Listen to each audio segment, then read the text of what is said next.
Interrupting the current neo-coronial corona-cricketism to bring you behind the woodshed. That's right. This is Crickitude Busting episode BTWRLM 375. For those of you searching out the broadcast for the content links, which I only speak briefly to, they only give me a place to go, the tabs. The notice we get is called the news. Tells us what's going on. We can look way into the future. We can recall the past. From that, we can discern what's going on. And remember, instead of bloodshed, bring them behind a woodshed. So this is the very first thing I want to keep going with. Bring you into remedies that you find in the black and white. Those authorities that sit out there, that the people that are officials typically are typically the ones that violate you. That you use the black and white that has no questionable interpretation, the straightforward intent, and you use that to support and create a foundation for your actions. You do that first. You do it better than that. You make a record of that as you move in. I don't know where this ends up all going. I'm hoping I'm part of the solution to get away from the violence. And I also see there's an ignorance in our societies, all of them, around the globe, completely, that's been taken advantage of, that we need to fix in ourselves before we can really start talking about what we need to do, just because we have the right to do it. And I've offered quite a few examples. I've been doing this for over a decade now. And so this is all about working it out so you don't come into jeopardy. And that message has been going out because, and thank you to my dog Rex. I understand he made a generous donation to the RLM network. Really appreciate that. So keep us going. Really, that's just a mind, it relaxes the mind a bit, I'm sure, for Grimner, that things are just paid for and going. They just take care of themselves, and he sits back there pushing all the little keys to keep everything floating for me, just to come on and hook up and talk to you for a couple hours. And that's it. I mean, that's the time I have been able to devote for I've told you before, the reason why I picked this time slot was that it really fit my schedule because of the other things that I do. And so I could dedicate my time to do this. And this is part I see. As I talk to people in email, that's what you do. You find out what you can do within your demands, your life demands. What can you really commit to and hold to that? Good day, Beetle. Thank you very much. And so that's all a reason why I can come here. It just works out. The help I have to be here, that I'm here to be able to speak to you, is all kind of looked at as a long-term thing. If you look back now, and I'm talking into the past here, and I couldn't tell the future, but I relied upon some very solid help, foundation for which I could stand on to make my commitment to be here to talk to y'all. And I don't do it, really, you may not believe this when I say this. I don't do this to hear myself talk. There's some real serious things happening. They have been. You see them. You're involved with them. And I've just seen a lot of people do it the wrong way. It may have been what sounded principle up front, but when you start looking at, again, the black and white objective basis, there was a different path that ought to have been taken. Now, we all have our choices to make. And I said taken, not taken. You have to take a path, or else the highway robbers come along on you and get you while you're waiting around. Like we just saw, apparently in New York, some guy washing his car gets assassinated right on the street. Okay, so we're in that, folks. We're in that time. And and before I move on about doing things with a foundation, thank you over at, I think it was Normalization of Ignorance, a post made into the YouTube account there, Lex Van Man. Thank you for tuning in. And he says this, and this is what I want to point out to you, what this whole thing starts to become. Some in the UK are using Magna Carta, Article 61, to occupy local government buildings lawfully, anyways. Cheers. So the point is you identify something in the black and white. You believe, and I don't say this. You don't do this on just, that's what it says. That's what I get to do. You really have to do some research around what the system recognizes, what these occupiers we now have admit already on record. That's why it's so important. You come together with that, and I'll just accept that Magna Carta Article 61 is sufficient. I'm not so sure if it's occupying, but anyway, that's the way you look at it. That's what your research should have found you are to do, or not. You adjust this as you find better, as you understand better. Always adjust. but you find a substantial thing in your law, whatever country you are, and you go work through that. You let that be known, and you challenge in the proper, as I say here, differently than just, you put a demand on an official. There's a way to put that demand, and it's really in the assertion that the law exists and how are they not contrary. And then if there's a discussion to have, but most of the things I want you to do is you to just step in where there's no discussion. And so if that's what you can create a foundation to so-called occupy local government buildings, and that's the limit of what you want to do, well, that's what I'm talking about. You find a foundation to work from. Now, the problem with relying on just that is that there may be another opinion out there, and it is the power, it's the one that can hurt you, the force that decides that they're not going to listen to that, or they have a contrary view. They make it a question. This is where, again, you have to have the terrain laid out before you went and did something. And this is what I'm noticing people fall so short. Same thing, we got the evidence of that in the so-called CHAZ, whatever the place is now, up there in Seattle. But anyway, moving to this, have a foundation, work from it. If the system comes against you, you better know the terrain better than that system does, and or be able to make a statement. Because here's the point. Even if it's ultimately found wrong by the occupier against you, you cannot be found in willful knowledge that it was wrong. You at least have a one-time out to not get in jeopardy. And this is what I've been talking about. Set the record so you at least have your one out. You may not have organization enough to do the second step, but you can certainly not get caught without having a word in your mouth, without having a black and white objective basis to rely upon that was valid. Not your opinion of its validity, or what ought to be, or it should be, how the occupier's been actually constraining it. You have to stay within that constraint. Now, a lot of people don't like to hear that, but those of you that don't like to hear it are either doing nothing, or you're doing it wrong and getting yourself in trouble. And the history is replete with all that. And again, I'll just refer over to Vine. Vine's watched this over time.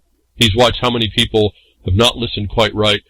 Good ideas, principled men, and they go down. And it has nothing to do with how principled you are. It's that you're up against a formidable foe at this point, something that we should have never allowed, and yet we did. And so here we are. That's the reality. So we have this thing that we're dealing with now, the translation and transition into what we now find is somewhat, in some areas, I'm still waiting for the load of bricks to come out. I'd like to do maybe a raised bed gardening and pathways with all the bricks. I noticed in some of the pictures that there's some nice pallets. I could use those pallets for quite a few things. Nice pallets, not those big open ones. Lots of wood on these pallets. I could use those from the cops. But that doesn't happen around me. I'm never in the right spot for all that good stuff. So, anyway, I'm not going to take advantage of the stupidity. But we have observations that come down that give us an insight. And this one is concurrent with what I've told you. It's more specific to what they call Antifa, and someone who's historically celebrity son makes a comment about it. And totally within my telling you of how it works. He wants to come and say you don't know. Well, you kind of do know if you listen behind the woodshed about this technique. But he's pointing out that most people don't really know, and I agree partly with that. It has to do with the naming, coming up with names that are counter, and then falling into the position where if I claim the ring of nobility or nobility sounding, you now look bad when you say you don't agree. And that's really the technique. But Muhammad Ali's son explains why his dad would have hated racist Black Lives Matter. And we can go through, read it, but he goes on to say this: I'm more focused on not these opinions, but still as an opinion of his son. Now, I agree with the wording he uses. It seems to almost sound like his father speaking, at least the way I understand, I remember the words. And remember that Muhammad Ali was also a pacifist. Remember, he went to jail for not going to Vietnam War, if I remember that correctly. And so this is coming from a spirit that was like that, even though he dominated in a sport that pulverized people because of his capacity. But notwithstanding that, we'll go to today, the politics of what's going on. The techniques used against us is now shown by someone else's observation, and he states this is written by Missy Crane, who I guess recites Muhammad Ali's son. But we'll read this through here a little bit to show you. This is one of the tricks I've been telling you about. He identifies it. It's not confined to this. It's how it gets done. It's one of the earmarks that you can quickly identify who you're dealing with.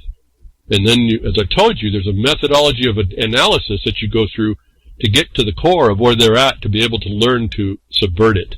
And a lot of times it's simply going to that black and white, because these so-called occupiers, all these movements, they all come in as a alternative dispute resolution processing, and that's adjunct policy they want you to get to buy into. It's never the law.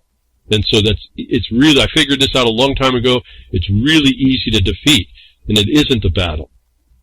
You just don't engage the insanity. And so when you see the insanity and it stops making sense, then go in there, because not to engage it, to analyze it, to come up with the answer, how the insanity is actually corrupting the thing they are targeting, which even the people involved don't even really understand, actually. And this is the other, you typically call it sheep and stuff. No, this is mind control acting out.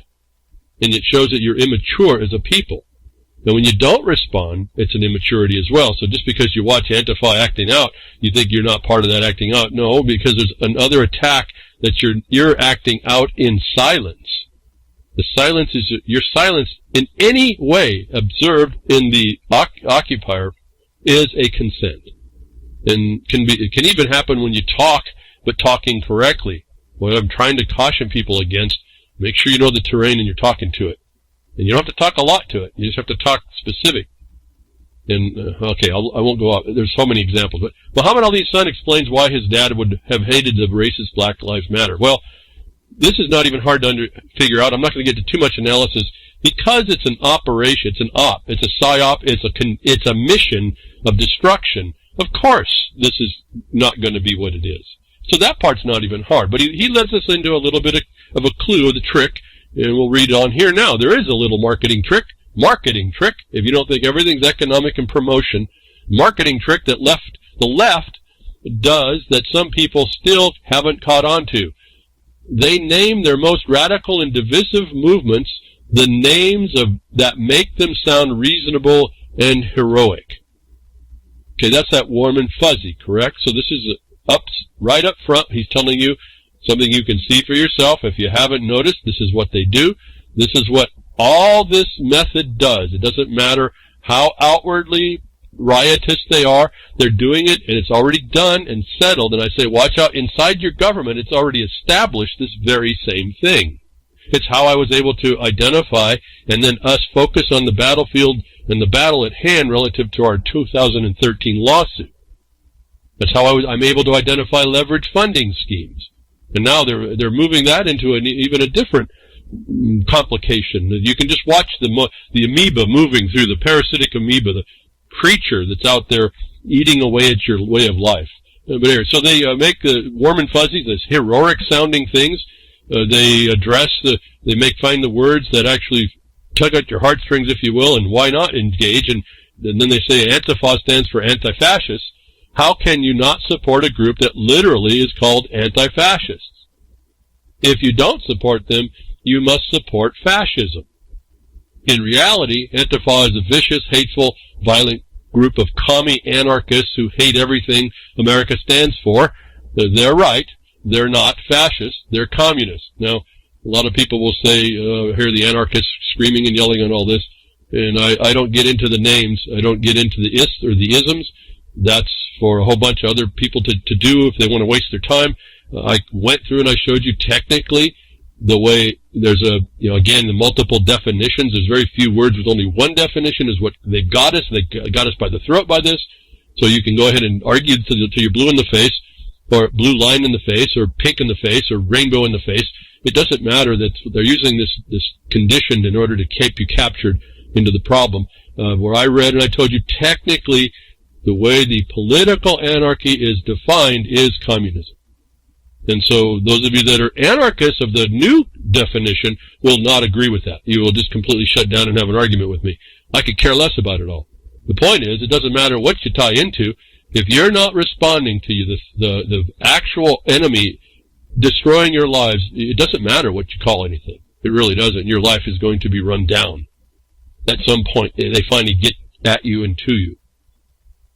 At any rate, so anarchists who hate everything in America is what these anti-fascists, we can see that, but they're Do they really do that? They're just acting out. They're immature people. I don't even give them that much credit either.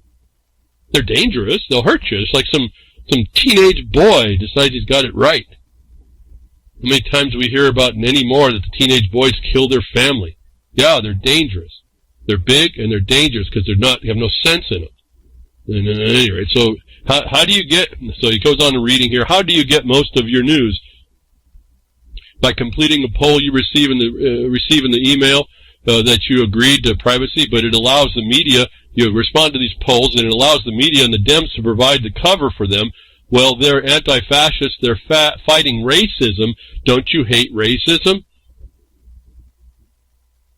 And so, again, this is a tactic. It's a technique. You can't even engage it. I guess this is what I've been telling you. You have to focus on what you need to get done that actually protects you. If you really don't think through what I'm saying, there's some self-evident truths that happen when you get into doing something and you focus. You don't let all this noise interfere. You stay that narrow path. And, okay, Grimner, they are not anarchists. How? They are opposite of anarchists. Okay, that's the point. It doesn't matter. I've explained there's a technical definition for anarchy, which means communism. That statement in this article would be correct. I'm not going to get into what these ists and isms are. What you have is those are used to divide our thoughts. It puts you different from someone else.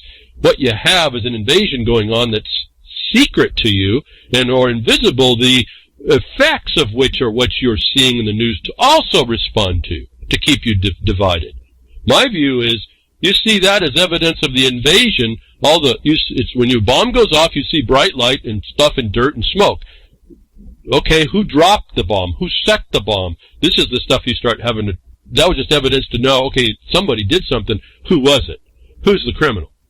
It doesn't matter my view, anybody's view on that. It's whether or not that one is trying to take me out. Certainly not lawfully, certainly not peacefully, which is really the law, and certainly not with any kind of cooperation with a communal, if you will, a societal view on how things are supposed to happen. And you're getting back to this, Black Lives Matter is the same thing. How on earth can you disagree with the term Black Lives Matter and not look like a jerk? If you don't support BLM, you must hate black people, right? When in reality, the BLM has been created, operated, and funded by some communist whites who started Antifa. Okay, so I don't know about communists. They're criminals who are using a weapon against you. These are just no different to me than armies, warriors in a group that doesn't like your way of life. And so this is my view. I don't care what you put the title on. You're looking at what the people that are doing do, what their effects, who's paying their salary, we call it salary just as a point of phrase, who is actually behind what's going on and what's their purpose. And that's not hard to see. I mean, I don't have a problem with it, but I don't engage it too much. You've heard me not talk about lots of things. I don't get into the political dialogue too much. Although if you listen loosely, maybe you think I do.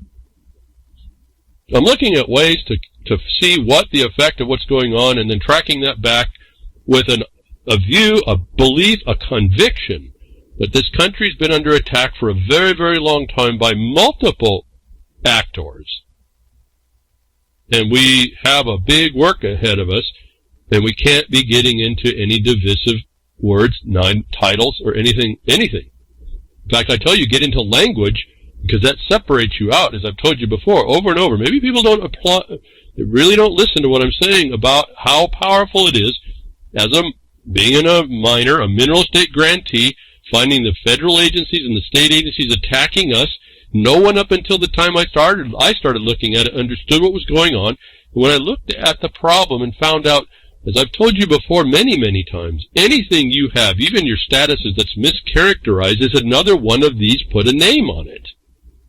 That you have to get to the core of that, and the way I found out you best do that is to, when you find your actual status that's been mischaracterized, then you use the language that gave you the proper characterization, and the one that mischaracterized you cannot defame you anymore. They can't even use that language. And by that you move and separate yourself from a trespasser, an enemy, a soldier, an agent, or whatever. And so I'm getting into the more the technical part of this. I don't know if you've never heard me before or barely listen or whatever. You're not going to pick up what I'm saying.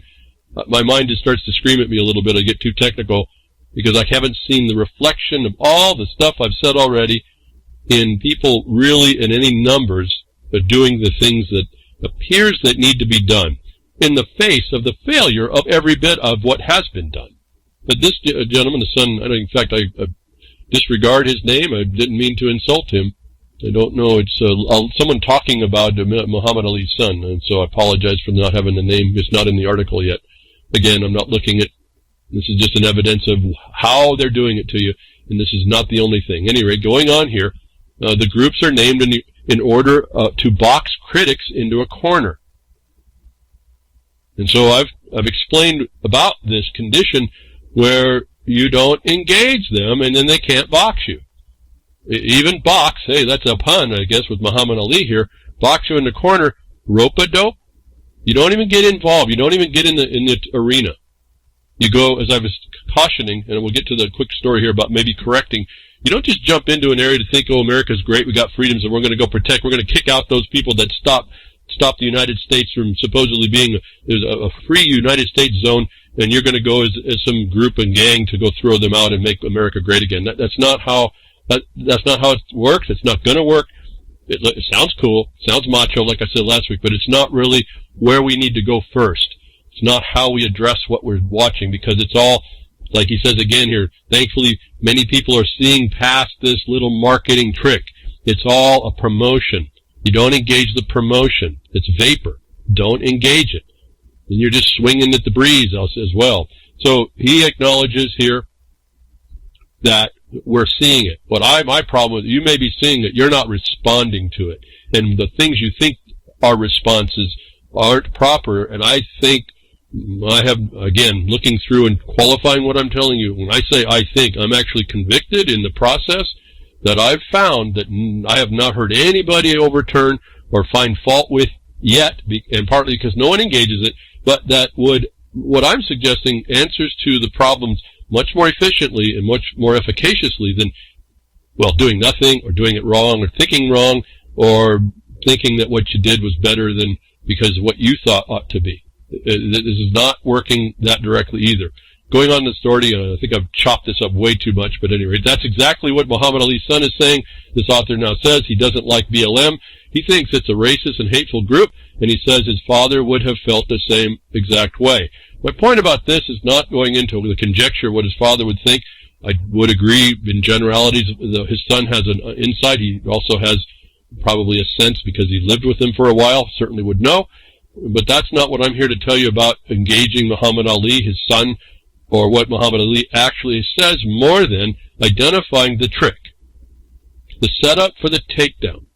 And again, in line with confirming what I've been telling you, how not to engage it, how not to even argue with it, it's insanity, how to move to where if you got this republic, if you can keep it, idea, which is they're trying to destroy, I have now understood what the republic, if you can keep it, meant relative to land law, because it's us having the land, the people having the land that actually are the power here.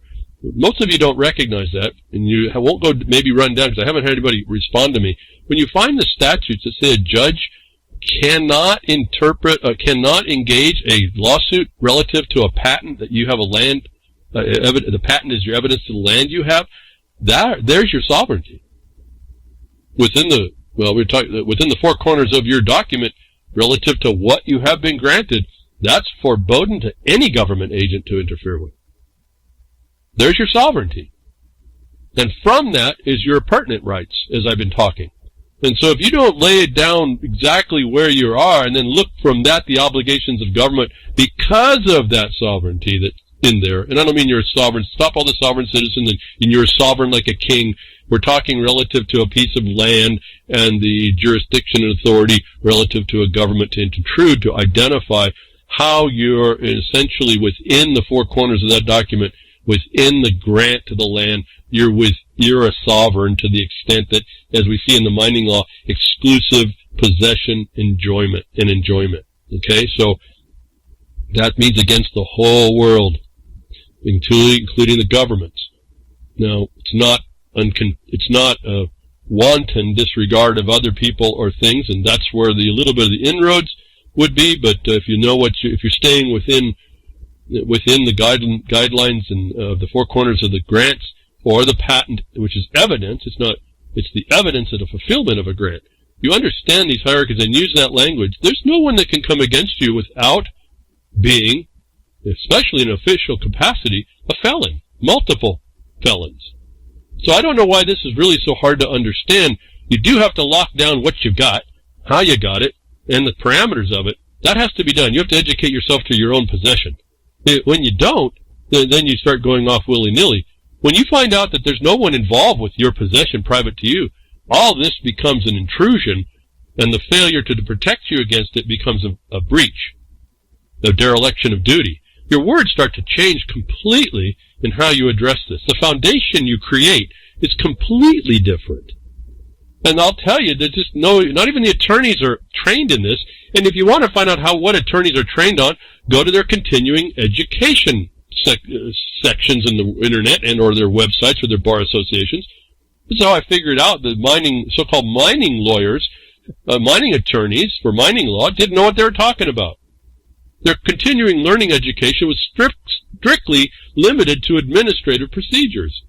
Your grant, for those of you that understand this, and your patent is it can't be submitted to an administrative procedure. In fact, if you find the statutes for the judiciary can't touch these things. And so when you start organizing all this up and don't allow someone to defame your status or your possessions by making new names that sound warm and fuzzy like we need to use them, well, they are. They're using them as a club to beat you in the head with like a baby seal, and you sat there in bed, stayed to be the baby seal instead of stand up and say, wait a minute, I'm not even an animal, I'm a man and a woman. You don't have a right to do any of this, and I told you that before you got here. It's a whole different condition. So we are hearing from Muhammad Ali's son how he views the setup for the takedown, the trick, consistent with what I've been telling you on something specific. Now we see how the insanity starts to happen. We start responding to this insanity as if we respond to it, we've answered it. It's totally wrong. All it is identifying how ridiculous the whole thing is and how you need to just step up and stop it, not by going into the streets, as I told you, but by turning back around and showing the dereliction to maintain certain things the way they were. And I told you, as we see in the Virginia Second Amendment so-called issue, when the government is in maladministration, the people can change that. If you really stop giving lip service to all this foundational law, where they said the people are the sovereign, well, why aren't you acting it? Why aren't you functioning, engaging as if you are? But here we have as we move this thing, it certainly cannot be what it is, as we see Muhammad Ali's son describing what he thinks his father would say. Woke mobs now destroying statues of leading anti-slavery figures. So if you thought this was about anti-slavery now expanded from what started out to be police brutality, which is really just an excuse. Again, remember what I've told you. These are stalking horse issues. Okay? The stakeholders are behind the stalking horse here. And the stakeholders aren't the people that are interested. And they change the dialogue as they need it. Woke mobs now destroying statues of leading anti-slavery figures. So this has expanded the idea from police brutality, and what I've been telling you how to stop it for years, you have to engage this thing, even with the occupier, at least even on a policy level, to start the process. Most people don't. Most people don't. Everybody doesn't. They ought to, because what's happened when we failed to do that, they've allowed a foothold to do this stuff where we now find out the people that are rioting don't even follow. They have no clue, really, of any so-called value. The value is the destruction of your way of life, period. That's the only thing, but it's not their value. They're just a horde moving around, a mob, destroying stuff. They're even destroying what you thought they were after, anti-slavery. Police in various American cities, especially the East and West Coast, have stood down while fanatical mobs of leftists unilaterally determine which public monuments and statues could be toppled, destroyed, and in some cases beheaded as in the recent beheading of Christopher Columbus statue in the public park in Boston. Now, there's been all kinds of, I told you, it started when we saw those things coming out of the South. It was the Confederate view was being denounced. Let me remind you, this whole thing has nothing to do with anymore, it never did really, with police brutality. It has nothing to do with slavery. It has nothing on now as you see it with anti-slavery. It has to do with removing every good or bad remembrance of the past. It's to strip you from any public acknowledgement, good or bad, of the past. And you see it right here in this story. Leading anti-slavery figures are gotten toppled. They want to take the evidence of your history away, good or bad. Why do you want what you might consider bad presented if it's understood in the culture as a remembrance? Don't go there. It's being removed. Good, if you thought anti-slavery was something that happened in the Civil War, if you thought that was a symbol of that, it's gone too. Why? Because they don't want you to have a culture. The ones behind all this, the ones footing the bill, the globalists, if you will, the internationalists, and more, all these names and all these isms and ists that are running the op behind this, they don't want you to have any history because they're going to be in the position to tell you how to think, and you'll have no reference to think otherwise. And so what they also, and this was done in the 90s, I understood, used to come out, and I don't remember, haven't seen too much lately, the art that would be presented in the public squares would be an amorphous, non-intelligible type of so-called natural art. It became all these blobs that showed up in the public squares for a long while. I don't know if they're still doing that. What the heck's that mean? It really meant nothing. It was just what they replaced what you would see. It meant nothing whatsoever except the remembrance that the people that put it there were ecologically and naturally, they're nature lovers, if you will. They were promoters of the women, children, and the indigenous. And I've already told you, what about the men? See, it's not in there. Why? Because this is a religion that promotes the feminine in imbalance, if you will, if we go that side. So they want anti-slavery figures being destroyed is proof they're just destroying every remembrance of history for you. Your little ones growing up will never, ever see a statue that you could guide them and say, you know, that guy did this. And if you were anti-slavery, he was a slaver. That guy did this, and we have him there so that you'll never forget. Let's not do that ever again. But that is going to be gone. So now you're going to walk up to some so-called artistic blob, and you get to talk about how the people that put them there for your sake, for your good spirits in mind, because they're guiding your society so well. Anyway, moving on. This is what this is. You're seeing the news telling you exactly what was being talked about for decades now, that no one has stopped. But I told you, we have every opportunity right now to stop, whether it's with the identification of the fraud of so-called Black Lives Matter, or more importantly here, because it gives you a direct right, the COVID-19. Now, there was something that put up that this researcher predicted 2020 would be mayhem. Here's what he says may come next. It's another inducement. Again, somebody figured out, supposedly through historic models, which I looked at a little bit. I don't want to get too critical of this, because it's not what I'm here to talk about today. Well, I don't want to be criticizing. It's just another indication. There was prior knowledge that things would be coming, and that, to me, that looks like it's planned. He's like an insider to do that, because the analysis that he did, the historical cycles, didn't seem to be enough to be able to come up with some meaningful numbers. However, you can see trendings, you can see things going on. Yes, you can get an intuitional sense. He calls it was science. He predicts that we're going to have a problem. A pandemic comes on because of the dynamic. He explains the dynamic, and I think that's the most important thing to read in this article, because that's how you're being led by the nose. You've been being led by the nose on these very same things. And what I offer is a way to start, again, if you have a ring in your nose, you cut the leash. Hopefully you pull the ring out. And then you take a step back and re-look at what the condition is so you can stop the people that have been that drag you and everybody else along. Again, when you do for you and those similarly situated, you then have a power that's beyond you. And I will get to the point of equity. We're going to find a little bit of equity.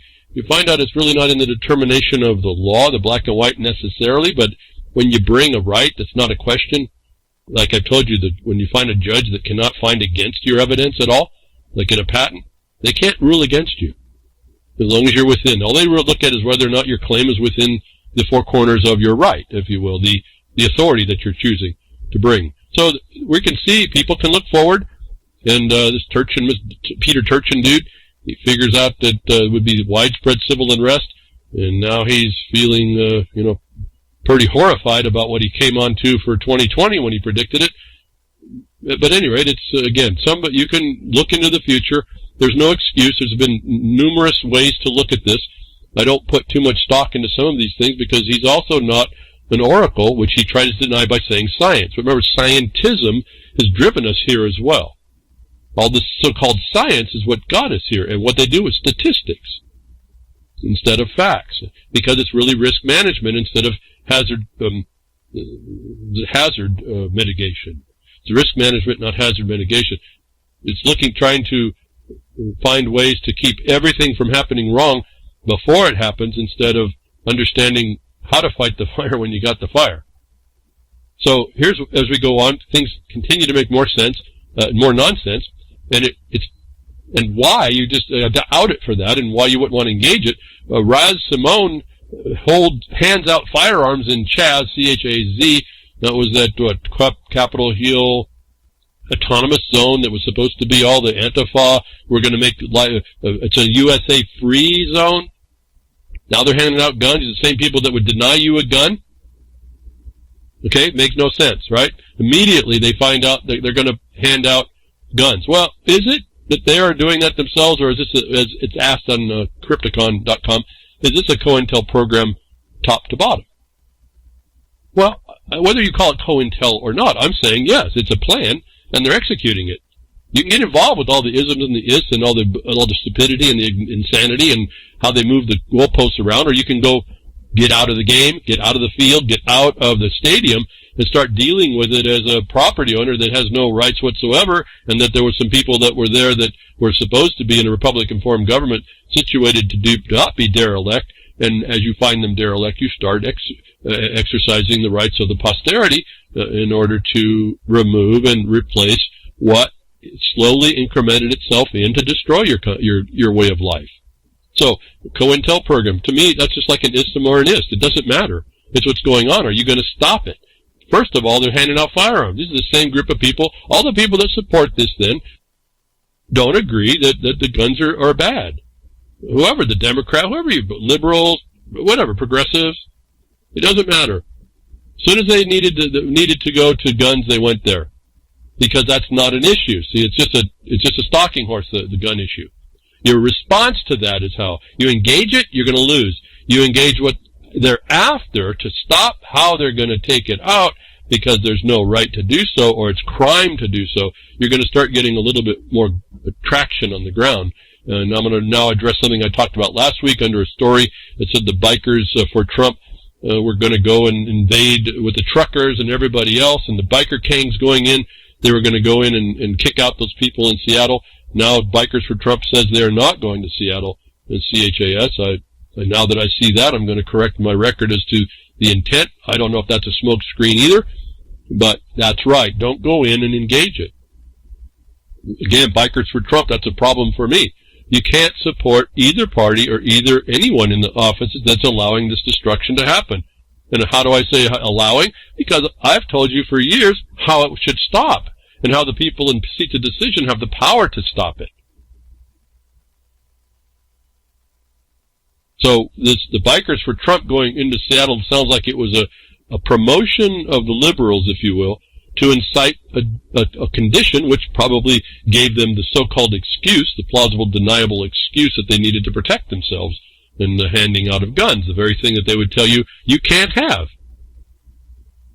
And so what was the object? They don't want you to have guns. But they'll resort to them at a moment, in a split moment, they'll resort to them. And that's why you need to have your guns. But that's not what you need to rely on first. You need to be able to step up and understand where you failed in your responsibility to be an informed and vigilant populace and how to engage. And I hope, well, like I said, the only question I have is no one explains where I've failed. What I provide you here in the last decade were methods and methodologies on regaining that without violence and jeopardy. And the more of you I was really hoping would come together and see that, you get excited because it does start to work, that we would just start to see this pushback, and we would have headed this thing off. But apparently we're that stubborn, it's going to get worse. And my thought is, my concern is, it's going to slip away because then no one's practiced enough to understand how to get to the core of the issue very quickly, and they get lost over time by whatever. I mean, it's so many entertaining things to do. So much theater out there to engage. It's not fun and it's not happy time to do what I'm saying. It's not. I don't know what, and I agree that you would see that, but that's not an excuse. We literally are being led around by the nose as a society and led into the water. They don't care if you're going to drink the water as a horse that they're leading you. They're going to drown you. And they'll do it by any warm and fuzzy, as Muhammad Ali's son said. If you didn't hear the trick from me, you just heard it from him. That's the technique. And you got to get through that and look past it. It doesn't matter who is actually causing the fomentation. It's your obligation to stop it. However monstrous, however beast-like the operation is behind it. The bigger it is, probably the more people it's going to take. I look at this Bikers for Trump and all these, everybody, like I said, the Oath Keepers, the 3%ers, all the people that are in massive groups. I wish they had, if they applied even 10% of what I tell you here behind the woodshed, would probably already start to change things. And the problem I see with when they don't, then they're run by people that are, if you will, the subversives. They're the ones, the so-called leaders. There's not even free thought inside a group. Now, if this was an attack by the progressives against the Bikers for Trump, which I would say there was, that needed to come out, which the denial starts to say, but then they needed to have a plan. Again, look forward. Have a plan against how this works in a proper way so that you field whatever might come against you that you didn't understand. Like when they went to guns in CHAZ, I understand now, they've had their first killing. And playing 5D chess as they're not, they didn't realize when you say USA stays out there, and we're closing, this is a USA free zone, when you go ask for the benefit, like an EMT in the United States, maybe they won't show up after you shoot one of yourselves. All right, so this is like, you see, people don't know how to play 5D at all. Someone's playing them. Now, again, a bunch of whiners, as far as I can tell. If they're really going to do it, and this is why I don't like anybody to go on and do this kind of stuff, like try and take over things that way, is because you get pigeonholed in this way. And I say that when I see other things that can be done, and I've been on record on how I didn't agree with things in the news were being run by stakeholders running stalking horses against people with principle who were getting harms, but maybe not, and being led down the primrose path of what those harms might be, and totally oblivious of what they ought to have really been doing more foundationally.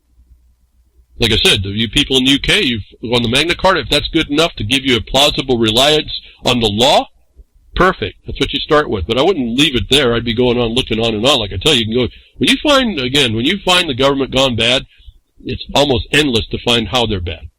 And so you should have all that in your repertoire, if you will. When they try to defeat one thing, you have another thing that comes. And better yet, you start doing the very thing that you see this insanity. Not only are they after slavery statutes, they're after anti-slavery statutes. You catch the government doing that. That's the fun part. And we're starting to do that here with this Fauci. Remember, Fauci means to fall prey to. And so this is what the government, the nation has done. And then we see this jumping on both sides of the fence, right? It's all the same method. So that's how I know it's all part of the same thing. It may not be the same subject matter, but it's all the same type of process. Fauci, why the public wasn't told to wear masks when the coronavirus pandemic began. Why do they be reporting on this? Because they want to tell you now that medical masks are important. So before, it's like the anti-slavery, the slavery, they wanted to get rid of the evidence of that. Now they're getting rid of anti-slavery. Now it's don't wear masks, and here's why, but now you have to wear masks. Okay, they're changing the goalposts the whole entire time. Do I even have to concern myself with that if I hit this thing directly with the failure of the ability to identify an infectious agent? Isn't the fact of that make the mask discussion irrelevant? And this is what I want to move on to something here because of what I've seen. I was sent a link, and more people are promoting this. And the problem is, as I've told you, the information is 100% correct, but it's 100% inapplicable to what you have to do. So here we see the same thing going on with Fauci. Oh, don't wear the mask, and we didn't want the EMTs because we were running out of masks. We didn't want them to think that they had to have a mask, putting them all at risk. And now you have to have a mask. Now, I've told you, I've been on record way early about the mask problem relative to what? Nothing. No provable thing. Yet, there's a flu out there every year, and you're in diminished state for the most part. We're having more information about that, about what your better healthy state would be to stop all the problem. We had that in our hands. Would have exposed a whole lot more of the fraud. When people want to call this a hoax, it's a fraud. And it's a fraud to change your way of life. One day it's no mask, now it's mask. So this is what this story is trying to do. Why the public wasn't told. They try to give you a reason why you weren't told. Plausible deniability, and while they're promoting to wear the mask. Why? Because they've also promoted that there's going to be a second wave. Second wave for something they can't test about. I don't know how many fairy tales you all want to listen to and even deny by not action, but these people are committing, I can't see anything less than sedition, if not treason. And we're a society that was supposed to keep that republic. And yet, so here we are. So I could read again. They keep talking about the coronavirus pandemic. Again, there is no test. What's he talking about? So they talk about the mask. Now you're not supposed to wear it. You weren't supposed to wear it. What that was, he says they were protecting the EMTs. How come the EMTs didn't go down then en masse for not wearing the masks? Is what I don't understand. No one talks about in this stupidity. But anyway, it doesn't matter, does it? Because you haven't said there's any real thing out there. And when you can't identify it, I don't know what to look for either. I can't even help. At least when I got an invader coming in, I can go find where they're coming in and stop them. I can know what to look for. But this is the whole story about this. It's a name put on something that makes you fearful, that gives you give whoever's moving it an authority. And if you deny that, then you get blamed for bringing on exactly what they made up. Well, shame on you. And no one's figured this thing out, just like his Muhammad Ali's son is saying. But it's not that big a trick. I've been talking about it for 11 or so years I've been broadcasting, and I was writing articles about it prior to that. Again, this stuff comes out of the 90s, okay, for me. So let's move over to one little thing. And I just seeded the problem that the mask, when you go after the no test thing and the fact that there are no government certified, no public health authority certified to an infectious agent, which is the core of what they had to do, certified to that by a test. When they didn't do that, they have nothing to substantiate themselves on. Therefore, the imposition of mask is really irrelevant, but that's another harm. Now, we want to see about that, even if I agree. So I've already said, no, I'm not in the primary position. I'm going to go move in the alternative. If you disagree that there's no test was okay, if you disagree that they didn't have to certify, despite what the black and white said, or disagreed with the Constitution that says you can only go so far or for so long, even if you disagree with all that, now we might get to the point of where masks are important. Or not, whatever. I'm just talking in the concept of a mask. So, let's get to that. I want you to understand that, you can be 100% right on your information, but completely 100% inapplicable to solving a particular problem. And that's where I'm going to place this next video. For as much as I don't know the woman named Peggy Hall, I've sent an email. She didn't respond. When people don't respond to me, they go down a little bit a notch on my level of effectuality and or earnest, even though she's earnest, because she actually becomes focused and obsessive on one thing that's important but in its place. So it's important to understand these masks, first of all, for you, because of what they might be doing if you believe in them. And I've said you can use them. There's certain conditions where you actually should use them, at least to kind of limit a quick exposure, if it's there. I mean, I use masks usually during the springtime anyway for allergies. I've used them a lot less in the last few years. I guess I'm doing something better, but used to be I had to wear a mask all the time, whatever the cost was. I also found my lips sucking onto the front end of the mask because I couldn't breathe so well after a while.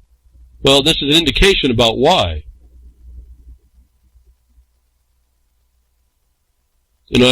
So Peggy Hall makes a video, it passed around. I have no problem with the information. What I have a problem is when you use it. You use it for you immediately, but for what I want people to do it, in the habeas to apply it, you're not addressing the mask. That becomes a secondary discussion in the alternative. To anticipate a position. Anticipate how they're going to derail your matter, and you're going to try and have to disguise it back, discuss it later when they try to devolve into something that's not relevant. And as I get this chat room thing here quick from Vine, Mahfoud from Algeria, thank you. Thank you. Well, all the way across the world. One small world, isn't it? And I won't sing the song. Don't do that to me. Thank you. And I hope, I have to talk to us in the United States of America. I hope the principles are generalities across the world and look local to your own condition. You have to if you out the problem, and you have the ability without losing your head to do so, and I hope I don't prejudice my thought about how your life is there. Make sure that you can do that, but you attack the core of the failure of the test, not because of your opinion, because the CDC says so and the FDA agreed. The test for a virus, an infectious agent, not the name, not the Black Lives Matter title, not COVID-19 the title, not SARS the title, but the actual actor. They have to prove that underneath the medical thing, underneath the medical emergencies. But Peggy Hall brings up a thing about masks. I want to get right to it. OSHA says masks don't work and violate OSHA oxygen levels. You need to see this. You need to see her findings. Hunter looks I won't take any of what she says just because she said it. I'd go get all the documents she says, and then I'd sit back and I'd think about how they would actually integrate. It may equal to what she's found, and I would just, for the moment, say she's done her homework on the masks.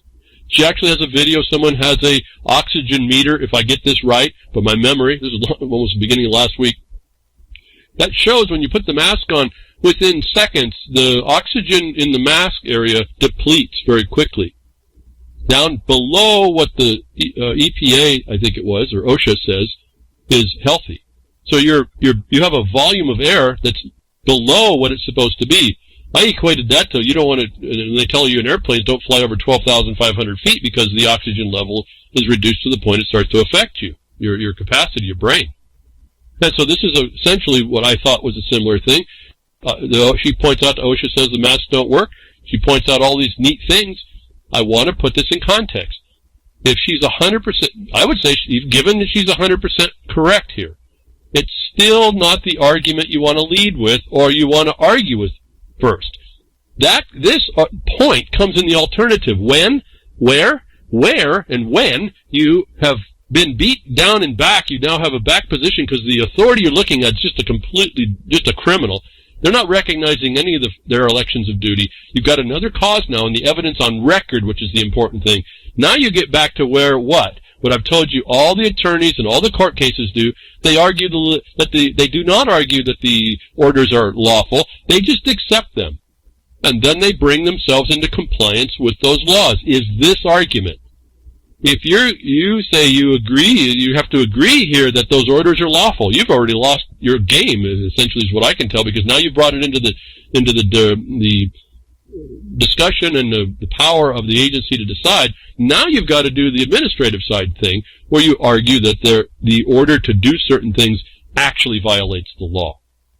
That's the alternative argument. Once you've tried to destroy the fact they have no test, then you move back to position 2 and say, even if I agree that you have a lawful order, this part of what you're requiring people to do is actually deadly. And she'll tell you that's what's interesting. It's an immediately deadly thing that goes on when you have less than 19.5% oxygen.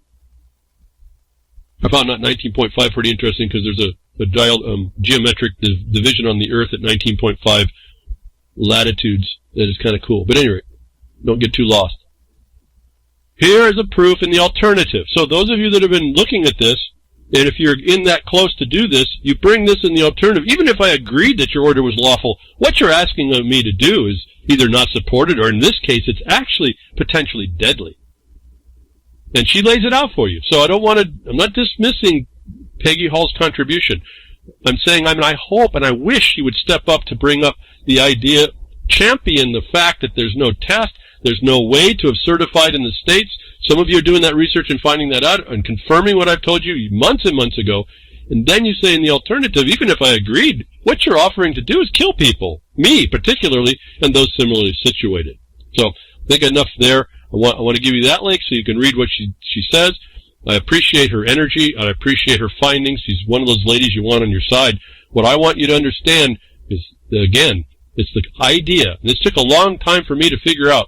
You can be 100% right, but be 100% irrelevant to what you end up having to need to do to do anything, essentially. And that's not going to help us. It's like I say, you have to respond properly. You can respond like crazy. If it's all doing the wrong thing, it's against what you need to have done. Obviously, self-evidently, you're not going to get done what you want to do. And look at all the energy you've expended. Now, so we move on. As the thing goes on, and life-saving coronavirus drug major breakthrough. Well, obviously, what did they mean breakthrough in coronavirus? Did they identify one? What test, folks? This is so critical to understand. You can just eliminate all this stuff from the beginning. What was really weird about this story, and I'm wondering if I even understand this correctly, they're saying this thing is a finding of the low-dose steroid treatment, dexamethasone. Why can't I say this stuff? I used to be able to say it. I'm near the end, I think. Dexamethasone. Theanose? At any rate, Theosone. I'll get it. Can't read letters anymore. Anyway, you get the article, read it, laugh at me, whatever. It doesn't matter. I want you to focus on something else, not how I stutter, how I can't get it anymore. Look at the information they're telling you. They're saying that this thing is from the biggest trial existing for treatments on the coronavirus, which the deadly virus now, they're identifying, they have no test, folks, but they're saying the deadly virus, the common cold virus, apparently, they have this treatment. Not a cure, obviously, but a treatment. And here's what it does. It can cut the risk of death by 1/3 for patients on ventilators. For those on oxygen, it cuts death by 1/5. And this is the big cure treatment. 1/3, that means 2 people are dying for every one that might be saved if you're on a ventilator, which we heard by the other doctor is done and made up. They put you in that state to get you there because it's a big bucks. On the other, if you just give the pump bottle or oxygen, you're saving what? 20% of the people. 1 in 5. How is this the promoted panacea? So I thought I was confused. How could this be such a thing? I went down, I'm looking, am I misunderstanding this? But no, if you read farther down, it says about 19 out of 20 patients with coronavirus recover without being admitted to the hospital. Of those who are admitted, most also recover, but some need oxygen or mechanical ventilation.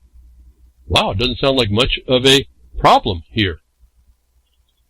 What this explains is that the numbers they said before in statement, by the numbers, is exactly what they're saying. Maybe 1 out of 3 people on ventilators is saved, not all of them, just 1, or 1 out of 5. And so here we have again. It's a treatment that really isn't effective that they're promoting on something they can't even test for and have no test, not because of my opinion, because the CDC says there is no test. Remember, antibodies is not identifying the cause of the antibodies. There's also something about that story, if I remember right, that you're testing for COVID, which is flu symptoms.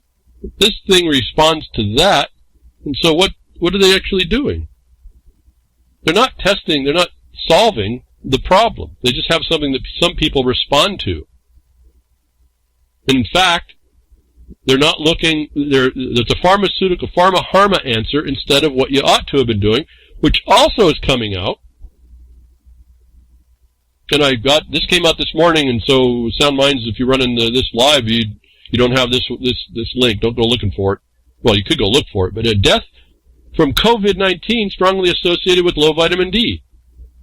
Now, I've said this early on. There was a set of things you could do to prepare your body to be as healthy as it was. You're going, from a winter, you haven't seen any sun. They claim that's where you get the most of your sun. I do supplements for this anyway. And to tell folks, I don't even know about this flu this year. Okay, I've been very fortunate.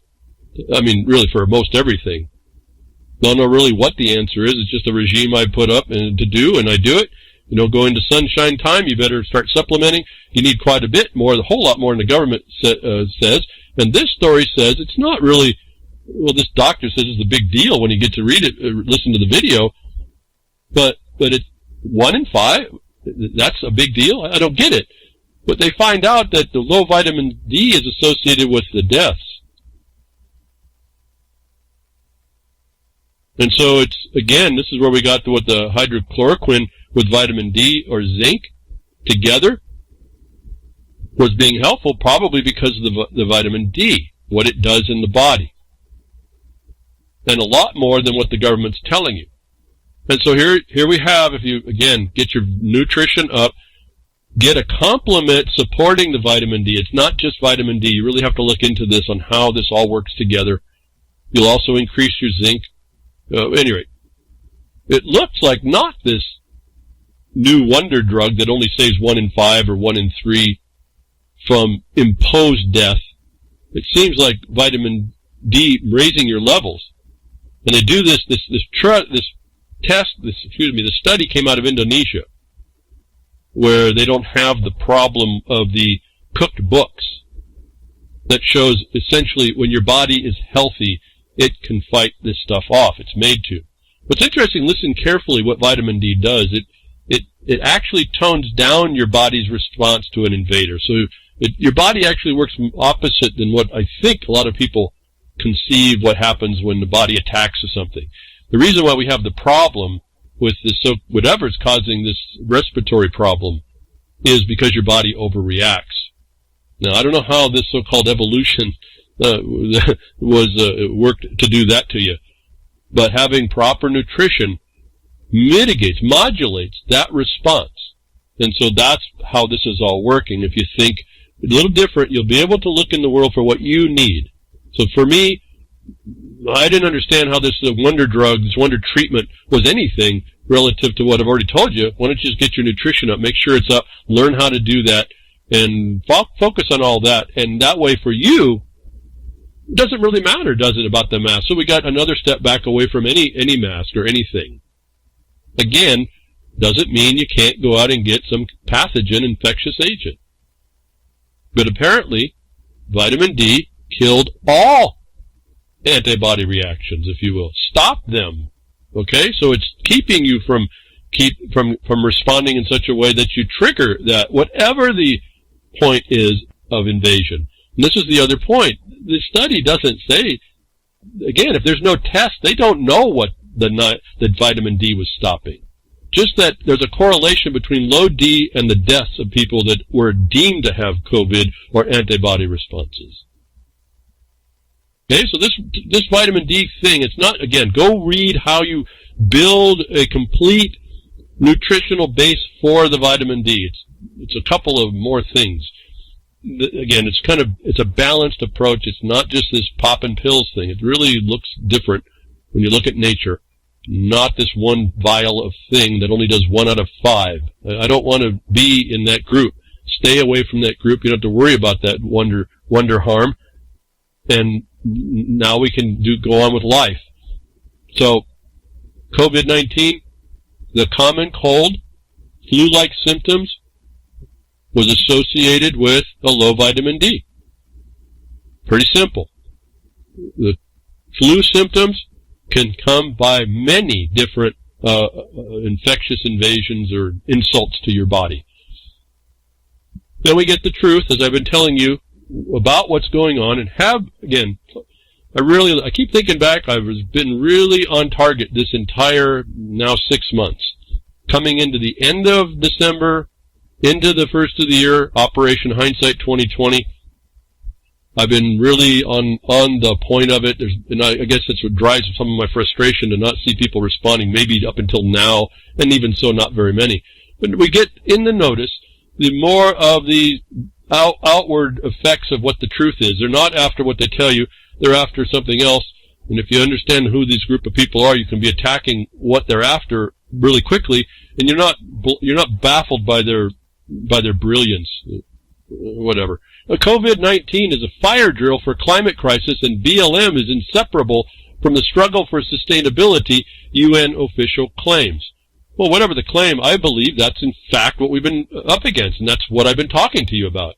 I've told you what Greta didn't get done, COVID-19 is, and you have every opportunity, each one of you was standing to go stop this.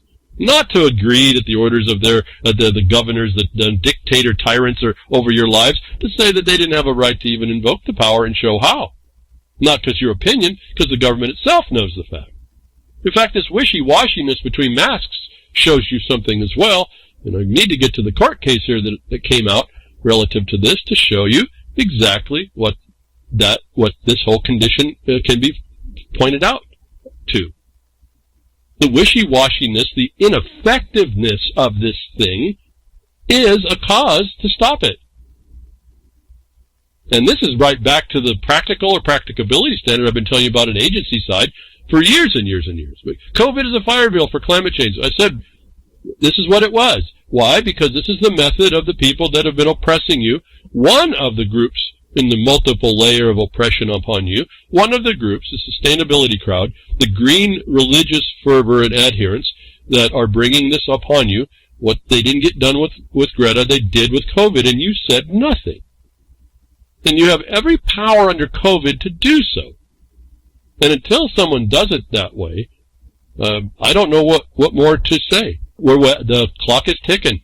The global response and fallout to the coronavirus pandemic serves as a dress rehearsal for a worldwide climate catastrophe, the head of the UN's Sustainable Business Agency has warned.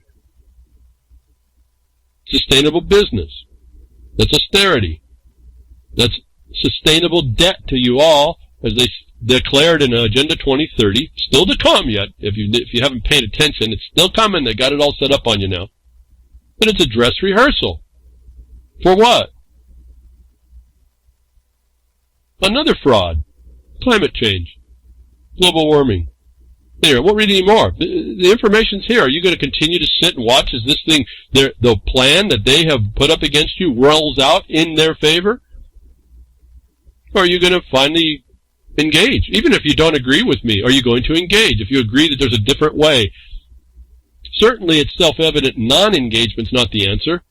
And so, again, I don't really want to hear how you're just going to sit and watch. It's just not going to happen. And we are feeling the effects already, as I was telling you about your food and the costs and all that. So availability, the ability for you to buy food, it's all being hit. Everything's being hit that I told you would be hit. But remember that what I was telling you was coming down the pike was from 2012. Remember the Modernization Acts. This is not going away. And so, based in this sustainability thing, remember I mentioned 2013, our lawsuit, injunction, matter of law. The Bar Association was sued because of they're the part of the promoters. There was also going to be a judge. Judge comes in and says, while I don't have jurisdiction, I'm still going to interfere. I'm still going to interfere with this, which is major problems, right? But this is the justice you don't have that you need to get the record of, so it's not just your opinion. The sustainability in our lawsuit then was focused on what, as I've told you, leveraged funding. That's what our case really starts on, is follow the money, and the final legislation came out of the state that actually funded the thing, and that's tied to where? The EPA, the same people that will explain to you if you put on a mask, the air is not so good. The OSHA says that's not good for workers. And if you go and if you want to find an alternative view, if you go to piloting at 12,500 feet, you start to lose the amount of oxygen you need to function properly. Is less than in your mask that you put on, that they want you to wear. Because you're just some cancer out there, because the green religion says you are so, you humans. Human rights, it's all you get, what we need for you to do. So, sustainable business. What is that? We've been talking about it. The climate catastrophe. Which one? The one that they're putting on you because they said they sprayed, they had those experiments they said, and they were doing chemtrails, spraying all the air to put a haze in the air, and now all of a sudden we find out our weather's adjusting, getting cooler. I don't know about you folks who have been looking for this. I don't see the bees that I saw before, and I'm not talking colony collapse. This is something else.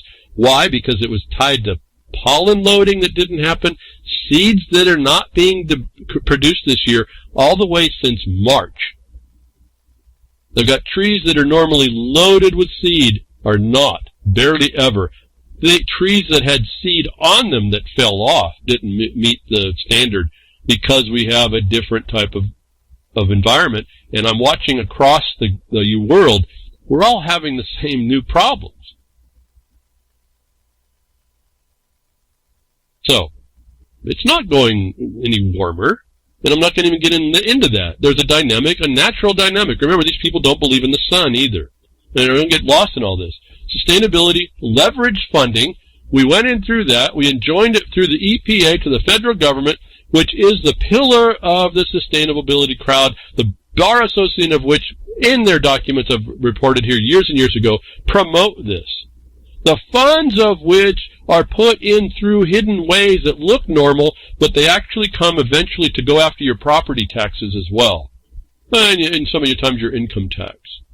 Or maybe even a lottery comes after all that, another plunder.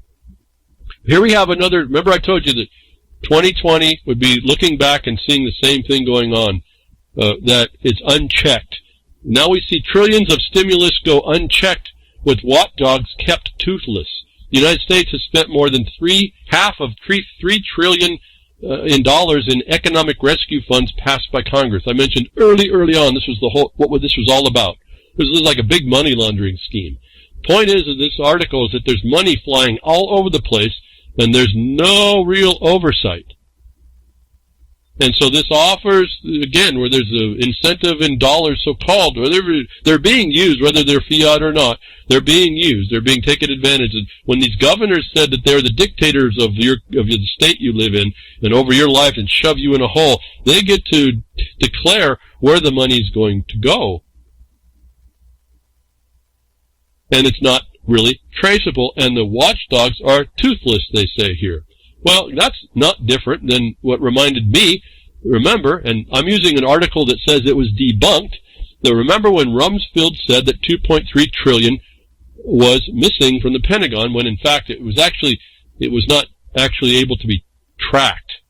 And that's a different condition. However, ultimately, when they got the system done, remember 9/11 and then we got 2.3 trillion. Doesn't sound different than right now money, 1.5 trillion is held unaccountable.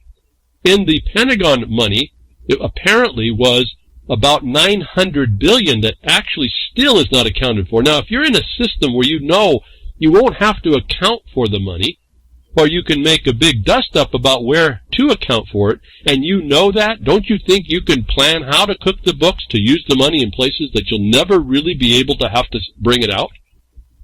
Even as this article debunks that the money was missing. What it was that it wasn't trackable under the systems, and that they pled that they didn't have a system that could keep track of it. And then ultimately by the article, I'm just going by the article, it says everything but 900 billion. Well, I don't know about you, but we're pretty close to $1 trillion right there. That's still untrackable. It occurred to me, notwithstanding this so-called debunkedness of the loss and the toothlessness of tracking where the money went, if you know from the inside you're not going to have any money trackable, you can do all kinds of stuff with it. And this is what we're seeing replicated today in that story. Trillions of stimulus going unchecked with watchdogs kept toothless. The counties are all looking for their stimulus money from this when they declared COVID. And I've told you, when they started declaring all these things, I said the states are leading the money coming. And sure enough, you heard it. Okay, so this is, to me, we're seeing the same problem. COVID is 9/11. Only on steroids, and as I told you early on, coming into the first of the year. I want you to see that it's written down, that you can see the replay. And I'm saying this is the time, I told you this a long time ago, when they went to public health, imperative, medical emergencies, and in this case you see the military involved, you were the most affected, but you had the most power because it limited what you could do down to one answer, which I've been pointing out week after week after week. And then trying to field the problems, like people that come up with good information that's really not on point of what that remedy's supposed to do to out the condition for the fraud, the global fraud that this thing is. To do what? Readjust the finances, the financial control over everyone's life. Again, my mind keeps going back. What I've been saying for the last 6 months, and I don't see people respond. I see people saying, oh, this is what's going on, this is what's happening, oh, look at this. Or they come up with brand new stuff like they think it's happening brand new. And it's not. It's just regurgitating all the stuff they've not been talking about, been responding to. Now, here's another evidence about the pre-planning. How this would be pre-planned. I said, if you know inside the system that some of this money is not findable and you can make it so it's not findable, you have direct communication with that money to move it around where you want, and it'll never be found.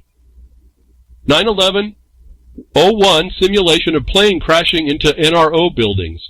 From the Black Vault, the exercise broke down into multiple phases, which began on September 5th, 2001. Each phase was to determine the preparedness of an NRO to various emergencies. The first phase included an NRO employee going into the workplace with a handgun and shooting a supervisor and another co-worker before dropping a gun and leaving the building.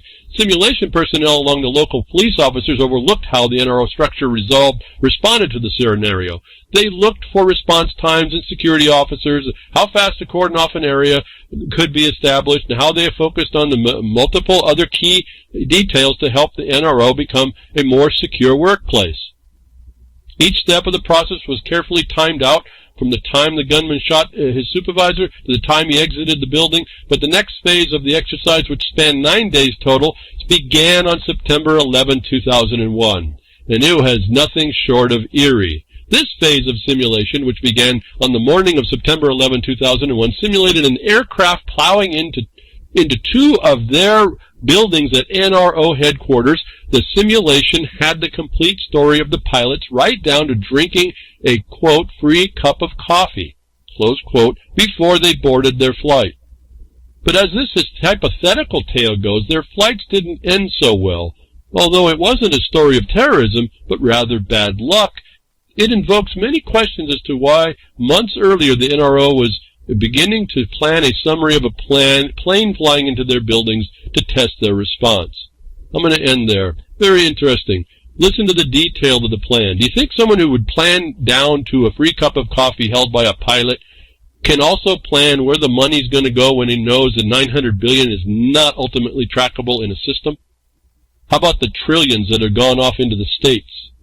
And there's no requirement to track, and there's actually probably a prohibition why the watchdogs, so-called, are toothless.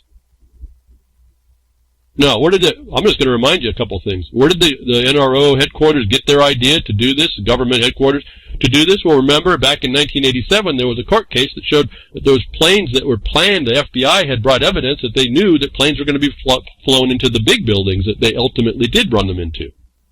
Where do you think they got the idea? Probably from the evidence of that court case. And they said, we better think about this. Or was it more, we need to plan for this?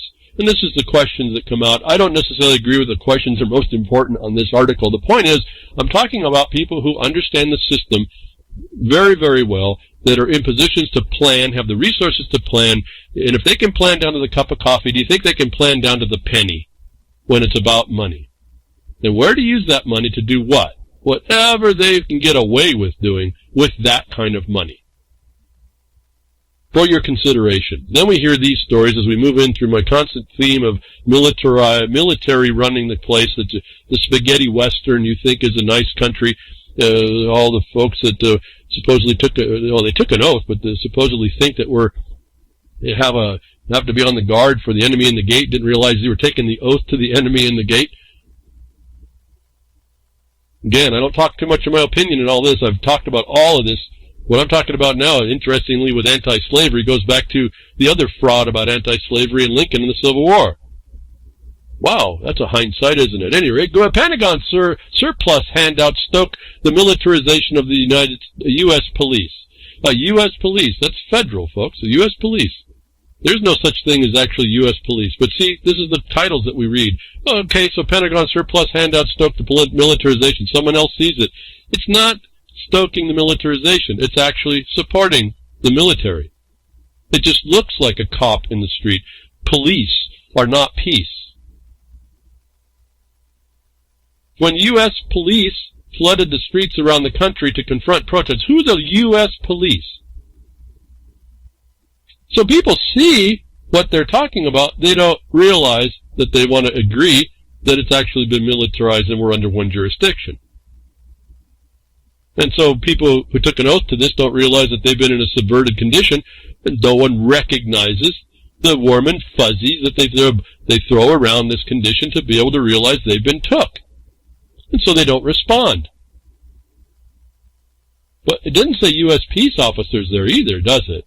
When U.S. police flooded the streets around the country to confront protesters 2 weeks ago, for many it appeared like the Army had deployed the camouflage uniforms and combat gear, heavily armored anti-mine vehicles, and high-powered assault. Folks, what can I say? Can you say it with me, folks? You've all been here, those of you that have been with me long enough. Can you say it with me? Liber Code, Article 1. You knows them when you sees them. Did you all yell, scream, and yell at your monitor? Nah, I don't think you did. I hope some of you did. You knows them when you sees them, folks. The second paragraph. That's not by accident. For years, the U.S. Defense Department has been handling its surplus equipment over to police departments. Not peace officer departments, police. Anyway, stop here. Someone else sees it. Not really new news, except someone else sees it. It's acknowledging that we are in a military condition. And I say take cognizance of that. Doesn't mean you argue with it.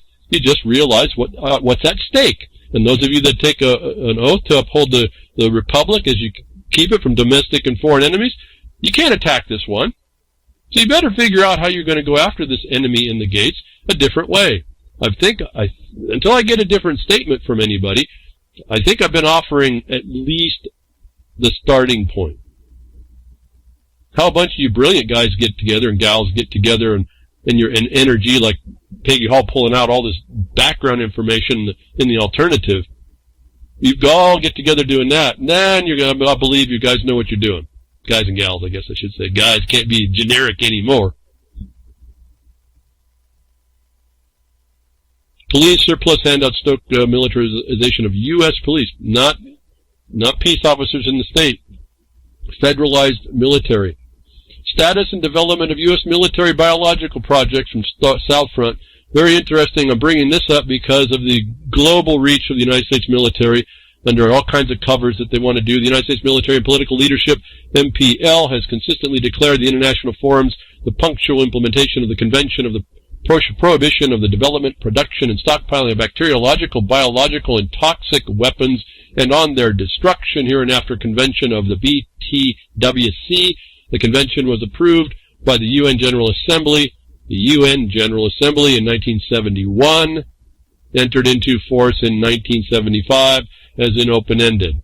According to foreign and Russian biologists, a disadvantage of the BTWC is a lack of control and inspection mechanisms for the implementation of its main provisions by the participating countries. At the same time, the U.S. MPL is avoiding the participation in the development of the mechanisms and signing the relevant protocols proposed by Russia. In addition, the American leadership, through its extensive biological military activities, has deliberately committed serious violations of the Convention, which should be considered as a departure from international law. Okay. This also references that biological lab in the Ukraine that I told you about. Someone jumped in when I dropped off something from this biological weapons lab, dropped some links. He dropped in a whole bunch more information. This lab is now in this story relative to this problem, and doesn't the first paragraph sound just like the 2 articles before, or 3 articles before, where there's no inspection, no insight? The United States government is resistant to be able to keep track or be held accountable to anything. Aren't we seeing a departure from international law, generally? Then I told you that international law is essentially just customs and traditions, because you really can't stomp on sovereignty much. Now, I guess I'm just saying all that is we got the same model right here the military does globally. You don't think they're going to do it inside your own land? Don't be so deluded to disregard this. And then the same weapons laboratory, and I guess there's a reason to go after Russia. I guess the Russians are bad people. I guess every country is, isn't it? It all wants to go and do something on its own terms for its own sake. So do we use that to confound our thoughts about who's good and who's bad, and forget that we're being harmed at home? And maybe that's what we need to focus on first? I really could care less out there when I start thinking about it. About all the things that are going out there. Folks out there, take care of your own spot, please. I can't be thinking about you, and I don't want to. I don't want to be a trespasser on your way of life either. The way you believe you need to live is not what my decision. Anyway. But what's the United States military thinking about doing all this stuff? Why is that even a question? Again, there's the point about the impropriety. Okay? You can't even have the appearance of an impropriety, and we have a problem. So we're so far out of international norms, it's not even funny. But it's the same method of not being able to track and trace or be held accountable. And no evidence for it. This is just the attorney's answer for everything. Deny, deny, deny. Now, move into, despite all that, and moving into what maybe can be said within the confines of this oppression that we're under. I think I got this from Gary L. Another judge rules that through Twitter, another judge rules that Ohio's COVID-19 lockdown is illegal. And so here we have evidence that there is something to say. I said you're really on the right side of history, even in the alternative, as I was pointing out. Peggy Hall stuff would be perfect in that regard, where you agree that the orders are correct, that the governor tyrants are fine in their tyrancy, and you agree that the orders and the stipulation, you stipulate to those orders. We see that that is a viable condition by this Ohio court case where a judge, and I haven't heard any appeal yet, so I don't know about any more than this. This came a week ago or so. Ohio's COVID-19 lockdown violates due process and the separation of powers, and a state judge concluded today, ruling in favor of a company that sought to reopen a water park without suffering criminal penalties. Quote, the unbridled and unfettered consolidation of authority is in one unelected official is dangerous grounds to tread on, writes Erie County Court of Common Pleas Judge Roger Benet, referring to the Ohio Department of Health Director Amy Action's order requiring a non-essential businesses to close. If one, quote, and if one unelected unaccountable to the public official is allowed to invoke unfettered orders that criminalize an otherwise non-criminal activity only for disobeyance of her orders, then the right to due process is extinguished. That statement is exactly what I've been telling you, but notice that statement is subject to the order. So that I want to address and I'll just refer to 3 points within the court case decision, which I'll have a link for you. That's not the due process that we needed. Quote, in the court case saying the plaintiff Kalahari, which is a company, it's a water park company, has an approved safety plan for reopening. So I want you to take this decision, and I don't know if I'm going to be able to go through the list. It's a little hard to find of the document itself. You'll get a link to the discussion. I'll just go off my Twitter where I read the points, and there's a lot more points. The plaintiff Kalahari has an approved safety plan, agrees the tyrant governor's orders are valid, that they do have a test for a virus. But more importantly, that the name COVID-19, like Black Lives Matter, is enough for the fraud to continue. This is not the due process that we need. This is the process in the alternative, where you concede or they prove, because in a habeas they have the obligation to prove, that there is an infectious agent. So this, while I want to point out, I was anticipating with the high anticipation when I read, it was on Sunday, until I read it, I was hoping that this was the due process we wanted. Where you have an answer that says that a company or anyone has an approved safety plan, that's not due process, where that was denied. The due process violation is where they didn't certify up front to a certifiable infectious agent in the record. That's the due process failure we have to focus on. So this judge being correct, where the party agrees to he agrees with the tyrant's order, then he agrees to follow it. Within that constraint, as I've been telling you before, the courts will side with the compliance. That's not the position we need to take first. So that response is 100% accurate and correct. It's not 100% applicable to what you need to do to get yourself out of the corona prisons. Each one of you. And now, they also said something else that I felt very important in this court case. And the quote is, there is no sound evidence that defendant Acton's orders stops the spread of the virus. In other words, when they take a measure and they cannot produce, and see here, the burden is on the government, even in this injunction. It wasn't a habeas. This is an injunction. And this is an interesting case to read for those of you that want to see what an injunction is and the deference given to the judge to determine things. Why you can't bring a question to the judge and why you have to bring the law that they're confined them. But that in an injunction, an action in equity, the judge has the power. He tells you this right up front. And you'll see how he describes all this. And so you understand how a court would be dealing with it. But he says that there is no sound evidence that the defendant actor's orders stops the spread of the virus. The burden was on the government here to show that what they ordered you to do was effective. And he says that makes a failure of due process when it didn't. Here's my thought and application now. As the government and everybody's predicting the second wave, although I did see Fauci, as I hear people say fraud-chi. That does not mean fall prey to, though. Fauci means fall prey to. He's now backing off a bit. I think it might be because they anticipate what's going on here. But the second wave predicts and validates this statement that their masks, their social distancing, all the measures they're taking, all the lunacy you see happening, whatever. I maybe heard something about, what did we hear, Grimner on the Freakers Ball, people in bubbles? At any rate, you see bubbles on people's heads and everything else.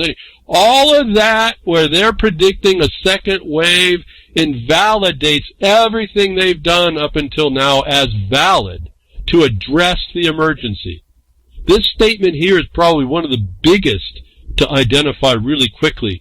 There is no sound evidence the defendant actions order stops the spread of the virus. Their duty, for those of you looking at duties and powers, their duty was to investigate and stop the spread.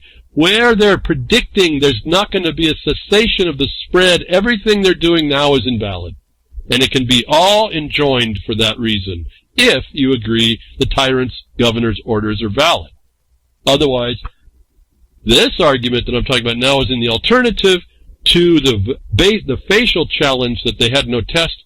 They didn't do the certification for an infectious agent. They couldn't do that, and that's why you don't find one, and therefore their emergency is fraud. And where they've hurt people and harmed them in their property and rights, that constitutes takings, that also constitutes felonies. Whether they want to rise up to sedition and treason, it's up to you to go search out through. Now, for those of you that are listening want to know what the words are, I just gave you the words, expanded just a little bit. I'm trying to get through the point here. So the second wave prediction by the government equates to the declaration that what they told you to do was ineffectual. and it was never to be in place that way. That's what this court case kind of gives you if you look for it, right there in it. I don't remember now where. I'm not reading from the court case. Another quote I want to touch here, of a couple more actually, but it says, the judge says, impermissible classification of identity rather than on safety brought this official order into error, into invalidity. In other words, looking at their duties underneath the code, the statutory code for the public health official, they were to do something. They're to provide safety. And what their arguments ended up doing was classified businesses instead of focusing on the safety that what they were doing relative to the emergency. This is an important status. Remember I told you about misclassifying you, changing the status. In this case, they had no authority to even focus on it. So this was a very interesting insight to gather in your mind how to look again at what they're doing to qualify whether or not you have a position to place and say this status was mischaracterized and not under the authority delegated to the power delegated to the authority, the public health authority here, or even a governor. And so when you look at how the judge is talking here, he can instruct you. And I suggest you read this article. You can start to see, again, it's what I've been telling you, but it's in a judge's words, and some of it's a lot more confined than what I would probably say sometimes. I'm trying to educate as well, so I kind of go at it just a little bit different. I write different than I talk to you about a bit. Sometimes. Sometimes when I'm streaming some of these ideas to you, those are actually the words I'd likely use, just like I say them. But in discussing how to work this thing through, it takes me a little bit longer. So we have 3 principles. The due process that was decided here was not actually the due process that we would need. You, my listeners, the ones that would do a habeas, that say, wait a minute, these orders are the due process failure was in not doing the due process required to certify to an infectious agent. That's the due process you want to attack. Secondarily, in the alternative, you would say that you're in compliance and or you can't attach something that's inefficacious to doing what? Doing the delegated authority you've been given through the statute, which is black and white, copy and paste what that is so that and understand it correctly. And then the third one here, a couple more that I read. Again, Twitter's so small, I got to do this, and I got to hit this stuff and run. I don't have a ton of time sometimes. But the impermissible classification of identity relative to an occupation or something was not within the power to even look at. And so that now becomes with the overarching problem of one unelected official doing things without remedy for due process. There was no remedy in all this either relative to the orders or the power issued. You now have a separation of powers problem, which they talked about before, where this order, the laws of the administration order become as law, and that now became legislative, where there was actually criminal penalties and the legislature was never involved. And that's why you've seen some, when they're challenged around the nation, they back off on those criminal penalties really fast. I think, again, they know, these governments and these attorneys know what they violated in you. And so you have to, when you don't say anything, like I think it was the Wisconsin case, clearly stated, we're waiting for you to ensure we didn't come along and beat you unnecessarily. And so, again, a court case for those of you that want to read it, it's really not that long to read. Very important statements. He sets up what inequity cases for you. He shows you the power of the judge, why I tell you how to discuss your rights without question within it, anticipating the responses of the adversary, so to speak. In this case, it's the government, on how you present a position in a paper to anticipate their evasion of their duty. If you put it down and write it, it can't be evaded. Now it's just a matter of whether or not you've interpreted it correctly. And that's something you have to set quietly with the words and maybe with some instruction, maybe through court cases to see if you've got it correctly sometimes pretty clearly. Clearly stated, they're supposed to certify to an infectious agent. I don't need another interpretation.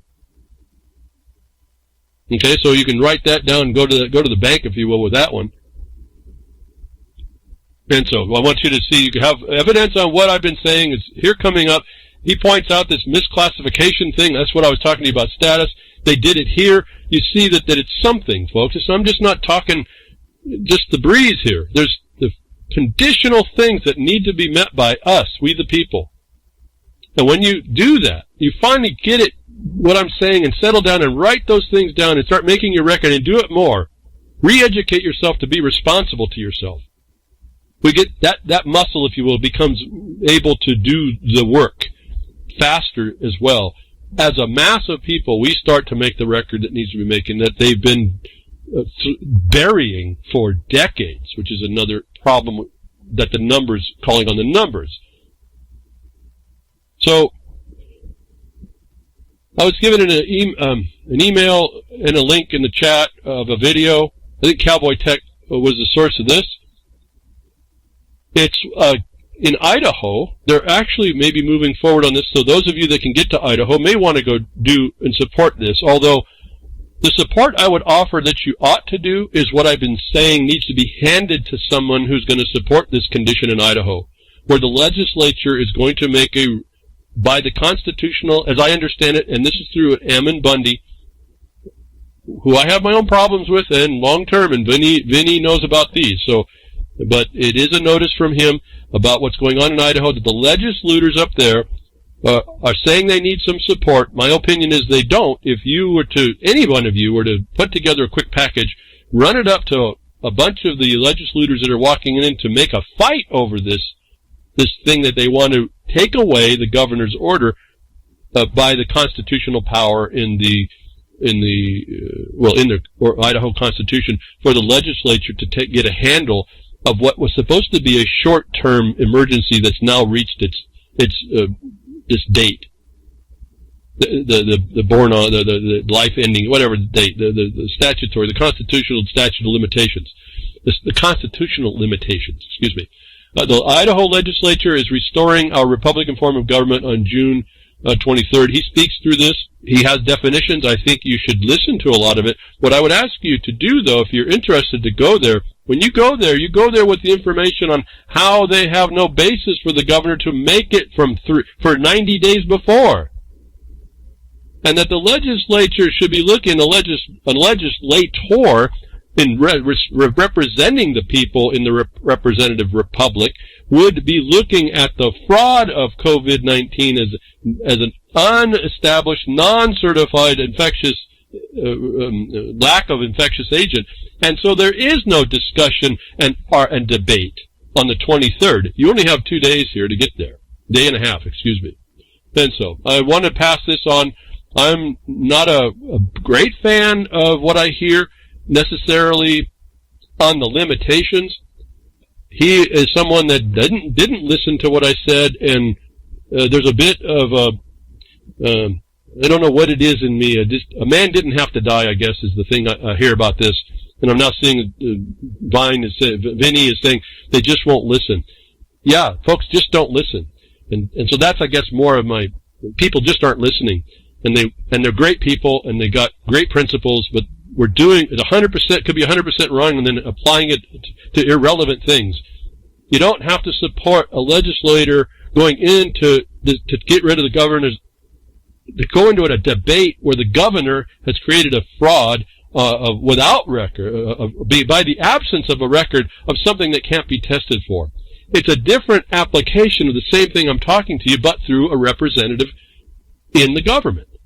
This isn't a debate. This is a situation where someone lays out the facts in the chamber while they're going on to take away that there was any cause. You don't work on the 90 days has elapsed, and do we go with it and go away with it? No, you just show on the record where now that 1,000 of you show up, you see that the record's being made in the seat of decision, that there's a fraud. And then you watch as those so-called those legislators commit crimes. Now we've got the condition back in Virginia, where the mass of the people see the crime on the record. You come from a much more established foundation than your opinion and what I see here at Ammon, that we start to restore the Republican form. You're not restoring the Republican form if you're not attacking the validity of the governor's order where there's an absence of certification to an infectious agent that destroyed their whole state, like everywhere else.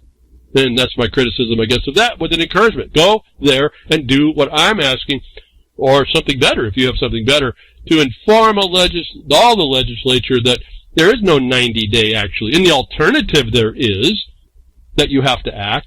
But this thing was done day one when they forgot to certify to an actual emergency, the guidelines of which are in those statutes. And the problem, again, the enforcement, the administration of all this, well, that's the legislative side. Right? We had the judiciary saying, hey, there's some conditions here. If you've agreed, this company that agreed to this governor's orders, they said they're compliant. To them, you read in this case, that last case, to them, you get to disregard. You're enjoined. The order's enjoined from you. The water park that didn't agree to comply after agreeing to the tyrannical order, no, you don't get to open. You got to see that dichotomy in there. Same thing here. You go in and you can call it a debate whether or not there's supposed to be a denunciation of at the time of 90 days, or you can say that 90 days is only in the alternative because what's up front isn't an argument. There was no certification for an infectious agent. There was a declaration, an emergency declared on no cause, is what you argue first. That's legislature. So we got judicial, we got legislature, and then we have the enforcement. We have the administration. We have the executive branch. And this story pops up. In 4 years, in one state, hundreds of cops charged with felonies like raping kids, 0 have gone to jail. A review of law enforcement licenses in the state of Texas has found that hundreds of officers were forced to surrender their licenses to avoid or limit prosecution in the past 4 years, most of which were felonies. Again, I'm not reading this to say, oh, look at they get away with it. This is our problem. This is what's causing us to get where we are. This is what causes, as I just actually mentioned, one of the states that comes up in here in this story is the same state that killed one of the guys that shouldn't have been killed in Oregon. A review of these licenses, enforcement licenses in the state of Texas. Well, okay, read on, find out the overwhelming majority of the cases were done with surrender. They're no crime, all right, no jail time whatsoever. This now brings up the idea I told you, their soldiers don't go to jail. They're in them. You're seeing evidence of a military operation here. It just looks like it's so-called civil. It's civilian is what it is, not civil. And I get reading down here in this article, and it names the top, 4 states?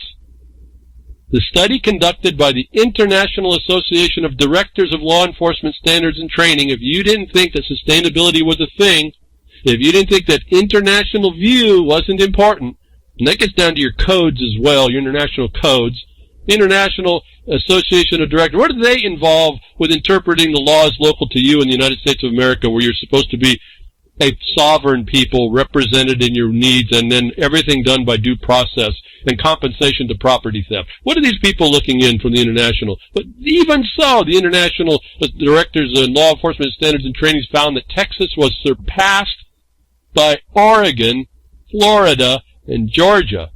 Georgia had the most decertifications that year, with 562 officers being forced to turn in their license, many to avoid prosecution from crimes. Let me go back up to Oregon.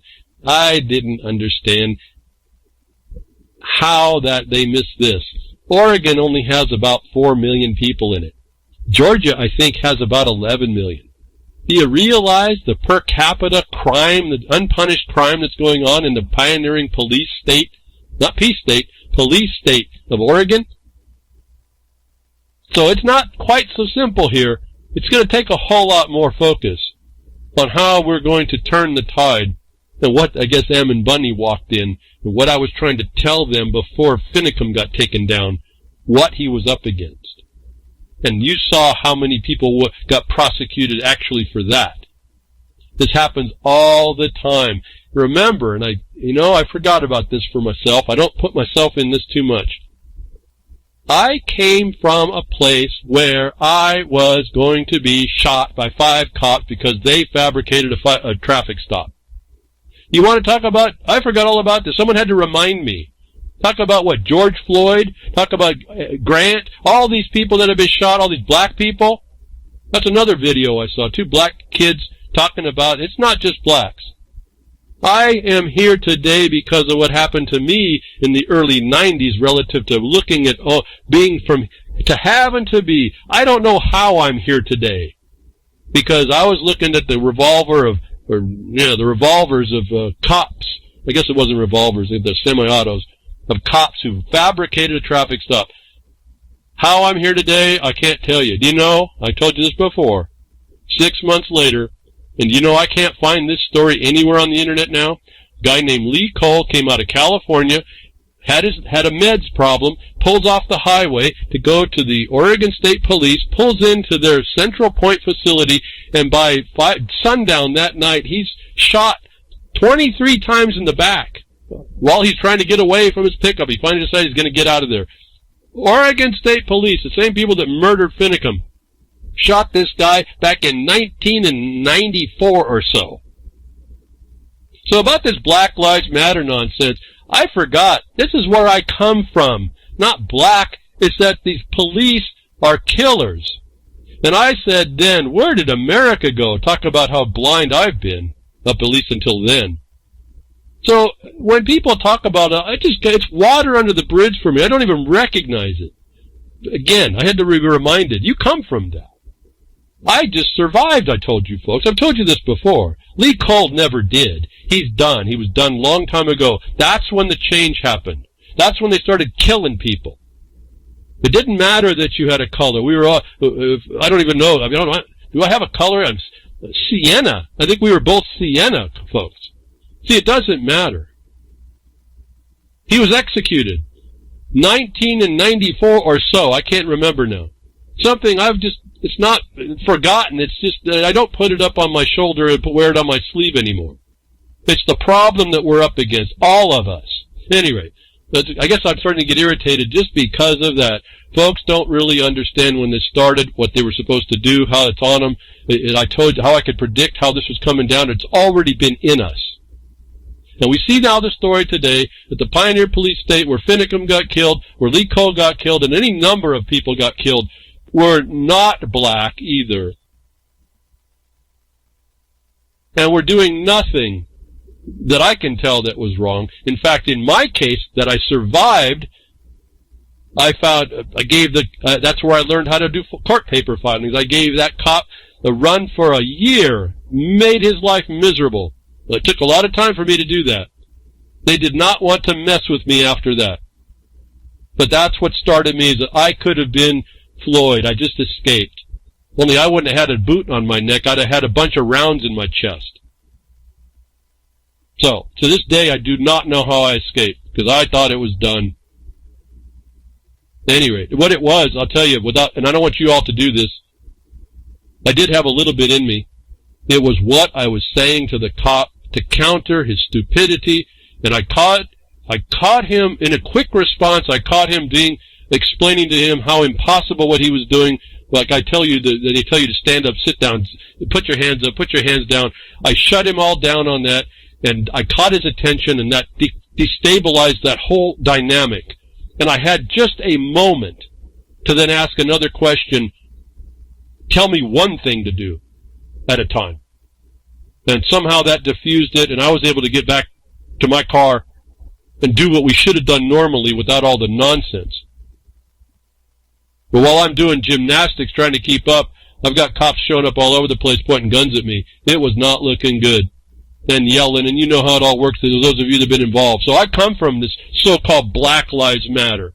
I come from this police brutality. It's where I saw America went down the tubes back in the 90s. For those of you that think I'm just some short-term thing or don't understand what I'm seeing or my experience has nothing to say, or I don't have an insight to actually offer to people, or that you can do nothing about this. Because look how many years later and it's gotten worse, and it's not because it's just going to get worse. It's because nobody wants to address it, or very few. Or when you do it like the Bundys, or you do it like anybody else. At any rate, cops who shot homeless man 22 times while he lay on the ground are not protected by qualified immunity. Appeals court rules. So here's your first insight that what they've been doing is a crime. They finally got caught. This is maybe the time, I'm telling you, 2020, this is the time we get to flip it on over and do everything that I was telling you to correct the problems that have been built into the system, created by the Bar Association, no less, and their so-called judges, as they say, they're independent of their own organization. I doubt it. But cops who shot homeless man 22 times while he lay on the ground are not protected by qualified immunity. Had that happened to me, folks, I'd be dead, wouldn't I? Who cares then? Do I get remedy? No, none of you get remedy when this happens to you. And yet it's not qualified immunity. The very thing I told you have to make and define locally is not proper and not available. Why? You knows them when you sees them. Up until then, it has been okay for the military soldier to shoot you even while you lay on the ground and shoot you until you're full of your Swiss cheese or better. And finally, the pressure is coming to call this out. You could have stopped this before. But now you have, if you needed an excuse of what was right to say, now you can see where a qualified immunity may not actually be as far as you've been allowed to let it go, or they've allowed themselves to go. Then the cops come out, interestingly, in the same time. You won't need to abolish us. We won't be around for it. While many police officers like me are quitting the force. The nasty words we, the police, get called all the time have now turned into rocks, bottles, and gunfire. It's over. America, we are leaving. I say good riddance. From my standpoint, good riddance. Good start. I put that into Twitter. No one responded. I don't know who you people are to follow me. At any rate, this is the core. Let them go. Good idea. You're about to get caught if the people figured it out. There is no qualified immunity for some of this. Maybe you shouldn't have allowed when you became police and went from peace. Maybe you asked this on yourself. I have no sympathy right now. None. In fact, because of all the government has stolen from me in nearly my life, I've become to the point pretty self-reliant. If I die with someone's hands. It's not going to be necessarily at the cops' hands, though, and I'm not going to rely on what they have to say. In fact, more and more people I'm around, when something happens, we just get ready. We had a problem when there was no sheriffs. But we said good. And when there was a question in the neighborhood, we had 10 people around ready to go. When we had a theft going on around the property. Perfect. We didn't need the cops. So good riddance. Cops when government was destroyed in history, you go look around, like Massachusetts, I think is one story. 6 months, they destroyed the government for 6 months. Nothing happened. People were good. People did what they did normally. You didn't have this sort of problem, made up stories. But good riddance to the cops who have allowed the cops to become police instead of peace officers. Police chief forced to resign after supporting citizens who armed up amid riots tells you the condition. A police chief who said you have the right to arm up to protect yourself has to resign. He's forced to resign by the system. Is where you go in. That's the anomaly. You need to shut down those that put the force on him to resign. You can't enforce the law, and when you do, you get taken out. Means your country has been taken down. That government has been taken over. Thank you, Grim, for what you do at reallibertymedia.com.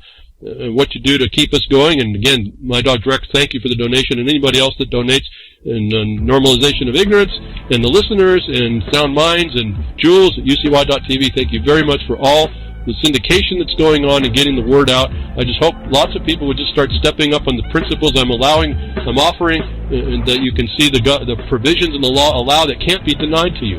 I'll be with you next week. Tech diffs or nature willing.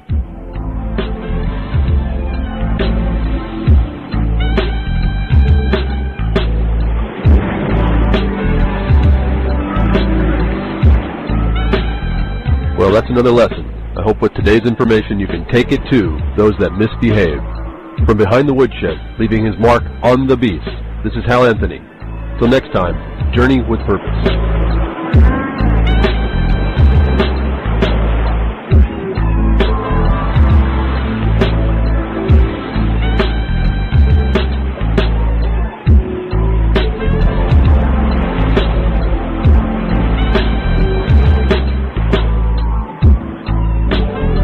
That's what opening up a can of whoop-ass feels like.